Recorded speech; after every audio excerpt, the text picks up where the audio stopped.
فرعون کے پیچھے چلنے والوں کو بھی اس راستے سے نجات نہیں ملی. راستہ تو وہی تھا جس پہ موسیٰ گئے تھے. تو صراط مستقیم پہ کھڑے ہو. لقد کان لکم فی رسول اللہ، یعنی یہ نمونہ اس لیے ہے کہ صراط مستقیم پہ کھڑے ہو کے نگاہ اپنے رہنما پہ. اگر نگاہ ادھر ادھر ہو گئی تو معاملہ خراب ہو جائے گا.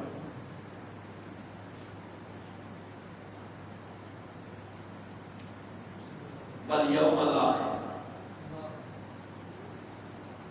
تین شرطیں ہیں پاک پیغمبر صلی اللہ علیہ وسلم کے اسوہ حسنہ پہ عمل کرنے کی. ایک تو اللہ سے ملاقات کا شوق، امید، میں اپنے اللہ سے ملوں. یہ بہت بڑھیا شوق ہوتا ہے اللہ سے ملاقات کا. سورہ جمعہ میں پتہ ہے یہودیوں نے کہا تھا نحن ابناء اللہ و احباؤہ. یہودی کہتے تھے کہ ہم اللہ کے بیٹے ہیں اور اللہ ہم سے محبت کرتا ہے. ان کا یہودیوں کا ایک عقیدہ اور بھی آپ کو بتاؤں. یہودی جو ہوتے ہیں نا وہ بائی برتھ ہوتے ہیں. وہ اپنے قبیلے میں کسی دوسرے کو شامل نہیں کرتے.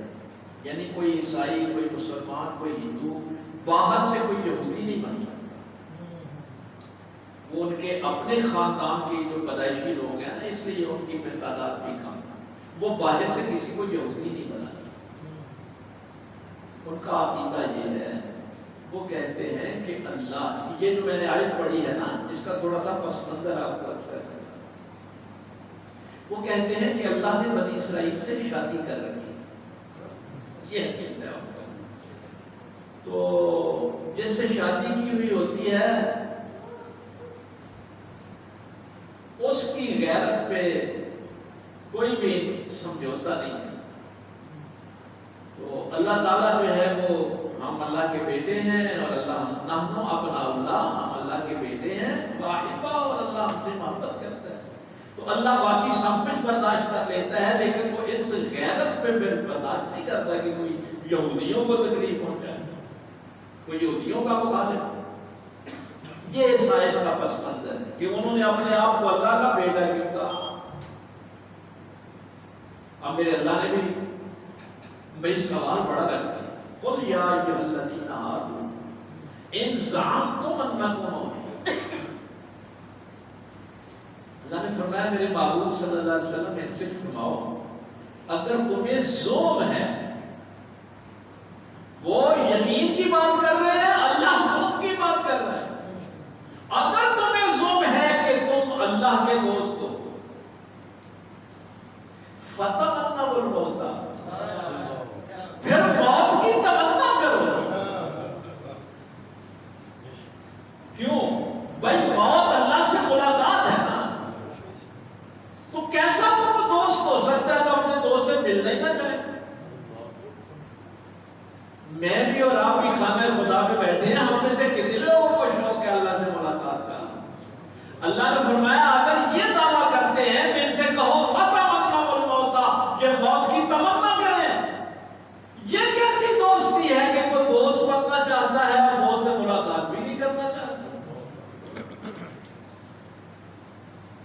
اللہ نے فرمایا یہ کبھی موت کی تمنا نہیں کرتے.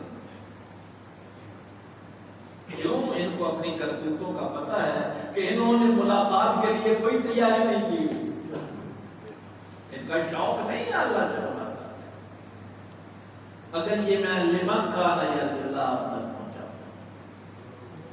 یہ بہت بڑھیا اعزاز ہے اگر اللہ کسی کو نصیب کر دے کہ وہ رات کو بھی اٹھے تو اس لیے کہ میں اپنے اللہ سے ملاقات کروں، تنہائی میں اللہ سے ملاقات کروں، سجدے کی حالت میں اللہ سے ملاقات. اور اگلی بات فرمائی والیوم الآخر، اللہ سے ملاقات اور آخرت پر ملنا. یہ ساری شرائط ہیں. حضور کی ذات کو نمونہ کس نے بنا؟ ان کے لیے. وہ لوگ حضور کی زندگی کی پیروی کریں گے، ان کے پیچھے چلیں گے. میں وقت ظاہر کم رہ گیا، ایک دو جملے رہے آپ سے عرض کرتا ہوں، مثلاً ایک بندہ کم تولتا ہے، اگر اس کو اس آیت کا پتہ ہے کہ میں نے اللہ سے ملاقات کرنی ہے تو وہ کم تول سکتا ہے؟ وہ نہیں تول سکتا۔ ایک بندہ ماں باپ کی گستاخی کرتا ہے، اگر اس کو یہ یقین ہو کہ میں نے اللہ سے ملاقات کرنی ہے، وہ کبھی گستاخی نہیں کرتا، کوئی کسی کو تکلیف نہیں پہنچا۔ اس لیے میں نے کہا تھا کہ ایک یہ جملہ اگر انسان یقین کے ساتھ پڑھ لے تو زندگی کے سارے مسائل عقیدہ توحید کے ساتھ پڑھا جائے۔ کسی بھائی کا حق نہیں مان سکتا، بہن کا حق نہیں مان سکتا۔ تیسری شرط ہے وَذَكَرَ اللَّهَ كَثِيرًا۔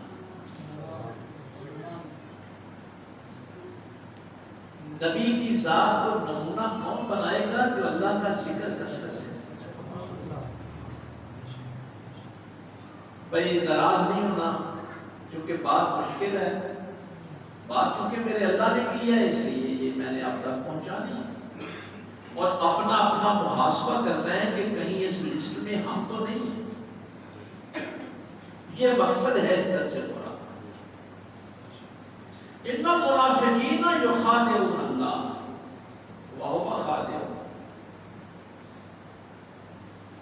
اللہ فرماتا ہے کہ یہ منافقین اللہ کو دھوکہ دیتے ہیں۔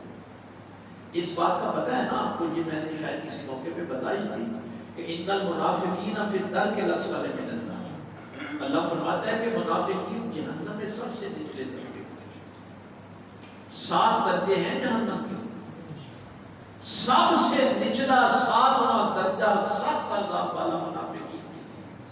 کیوں؟ اور ظاہر تو وہ بھی نمازیں پڑھتے تھے، صراط مستقیم بات پھر آ گئی نا، لیکن نگاہ پیغمبر میں نہیں تھی، رہنما اپنی خواہشوں کو سمجھتے تھے، اور میں اپنے آپ کو دھوکہ دیتی۔ لیکن یہ آیت آپ نے اس کو بھلانا نہیں، قاموا الی الصلاۃ قاموا کسالی۔ میرے اللہ نے فرمایا منافق کی نشانی یہ ہے کہ یہ جب نماز کے لیے کھڑا ہوتا ہے تو سستی کے ساتھ کھڑا ہوتا ہے۔ منافق جب نماز کے لیے کھڑا ہوتا ہے وہ سستی کے ساتھ کھڑا ہوتا ہے۔ اسی لیے یہ بھی فرمایا کہ سب سے برا چور نماز کا چور۔ میں نے کیا نماز کا چور فرمایا یہ قوما جلسہ جو ٹھیک نہیں کرتے، یعنی جب آپ رکوع سے اٹھتے ہیں ساری ہڈیاں اپنی جگہ پہ آ جائیں، آرام کے ساتھ آپ نے کھڑے ہونا، یہ قوما ہے۔ ایک سجدے سے اٹھنا ساری ہڈیاں اپنی جگہ پہ سیٹ ہو جائیں، پھر دوسرے سجدے کے، اور کئی دفعہ تو ایسا ہوتا تھا کہ اتنا بیٹھنا کہ سائڈ والے یہ سمجھیں کہ اب اس میں دوسرا سجدہ کرنا ہی نہیں۔ ایک وجہ اور بھی بتائی، یہ میرے پاک پیغمبر صلی اللہ علیہ وسلم نے ساری باتیں بتائی۔ عصر کا وقت ہوتا ہے اور ابلیس آ جاتا ہے، مجھے بڑا ٹائم ہے، یہ سرکار نے فرمایا ابلیس کے بس مجھے بڑا ٹائم ہے، اور وقت گزر جاتا ہے۔ جب وہ مکروہ وقت شروع ہو جاتا ہے، 25-30 منٹ رہ جاتے ہیں، جلدی جلدی نہ وضو ٹھیک، اور سرکار نے فرمایا وہ مرغے کی طرح دانے اٹھاتا ہے اور ٹھوکے مارتا ہے، ابھی وہ سلام پھیرتا ہے تو فرشتہ نماز اس کے حکم پہ مار دیتا ہے، جب دباؤ نہ لے جا نماز۔ ایسی نماز کی اللہ کو کوئی ضرورت نہیں، باقی دنیا کے کام تو تو انہباب کے ساتھ کرے، اور اللہ کے سجدے کی باری آئے تو پھر تو مرغے کی طرح دانے اٹھانے شروع کر۔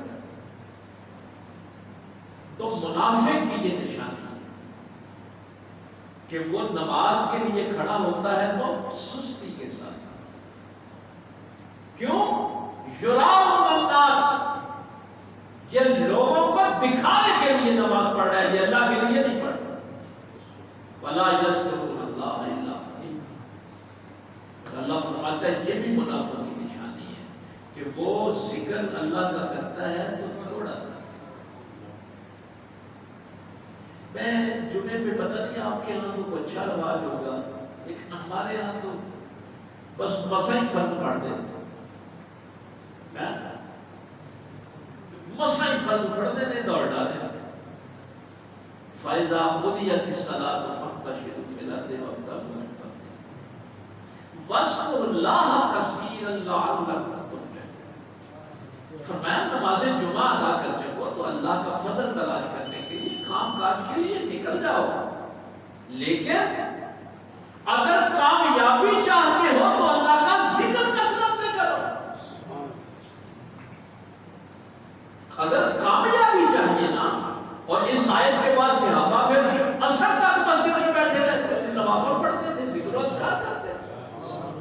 آج 4 سنتیں مشکل ہو گئی ہیں، 6 سنتیں مشکل ہو گئی ہیں، اور کچھ صحابہ کا تو شام تک کا ملتا ہے کہ شام تک ذکر کیوں ان کو آخرت کی کامیابی چاہیے۔ اور اگلی آیت میں کیا فرمایا؟ وَإِذَا رَأَوْا تِجَارَةً أَوْ لَهْوًا انفَضُّوا إِلَيْهَا وَتَرَكُوكَ قَائِمًا۔ کچھ لوگ وہ بھی ہیں، میرے پیغمبر باہر میں تجارت کا قافلہ آتا ہے، کوئی مداری تماشا دکھانے آتا ہے تو آپ کو اکیلا مسجد میں چھوڑ کے تماشا دیکھنے چلے جاتے ہیں، مال تجارت دیکھنے چلے جاتے ہیں۔ بھائی یہ قرآن ہے، نئے نئے لوگ آئے ہیں، ان کو ابھی نہیں آداب کا پتہ، مسجد کے آداب کیا ہیں، پاک پیغمبر صلی اللہ علیہ وسلم کے آداب کیا ہیں، نماز کے آداب کیا ہیں۔ یہ سورہ جمعہ کی آخری آیت آپ کو سنا، لیکن بات یہاں بھی کیا ہے کہ میرے محبوب ان سے فرماؤ قُلْ مَا عِندَ اللَّهِ خَيْرٌ مِّنَ اللَّهْوِ وَمِنَ التِّجَارَةِ، اور اللہ کے پاس جو کچھ ہے یہ اس تجارت سے بھی بہتر ہے، اس کھیل تماشے سے بھی بہتر ہے۔ فیصلہ پھر وہی آخرت۔ تو بھائی اگر تھوڑا سا ذکر کر کے آپ تھک جائیں نا، سستی محسوس ہو، تو یہ نفاق کی علامت۔ نماز سستی کے ساتھ پڑھنا، ہائے ہائے، وہ جو جب کیفیت میرے پاک پیغمبر صلی اللہ علیہ وسلم نے بیان فرمائی، ایک مزدور سارا دن تھکا ہارا جب نماز کے لیے آتا ہے، سجدے میں سر رکھتا ہے اور اس تھکاوٹ کی وجہ سے اس کو نیند آ جاتی ہے، وہ مزدور سجدے میں سو جاتا ہے، اللہ فرشتوں کو اکٹھا کر کے کہتا دیکھو میرا بندہ جس کا جسم جواب دے گیا لیکن پھر بھی سر تو میری بات ہے۔ یہ ہے بندگی کا اس تھکاوٹ میں بھی اور سجدے میں کیا سکون ہو۔ یا ایھا الذین آمنوا اذکروا اللہ ذکرا کثیرا وسبحوہ بکرۃ وأصیلا۔ تو یہ آیات میں نے اس لیے ذکر کی ہیں، نماز جبر سے نہیں، مجبوری سے نہیں، شوق سے۔ اور یہ بھی جو کثرت ہے نا، یہ ہمارے لیے ایک ٹیکنیکل چیز ہے، اس کا تعلق اللہ کی کثرت کے ساتھ نہیں ہے۔